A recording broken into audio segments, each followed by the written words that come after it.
साईडला जर street vendors बघितले तर ते बघितल्यानंतर लक्षात येतं की लोकांना काय काय गरज लागू शकते. म्हणजे टेळे माळावर हे सगळं झालंच, पण कंगवे, सॉक्स, पायातल्या चपला, बॅग्स, थैल्या, हे माळाबिळा कलर. हां, आता आम्ही आवाहन आखाड्यापाशी आलो आहे. आवाहन आखाड्यामध्ये जायचं आहे. अजून आम्हाला तो हा सापडलाच नाही आहे, काय बरं त्याचं नाव, अवधेशानंदजींचा जुना आखाडा.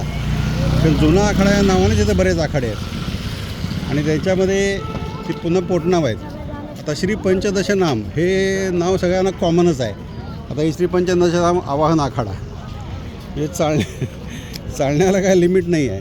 पायाच्या आपल्या काय होतं आहे त्याचा विचार करायचा नाही, चालत राहायचं.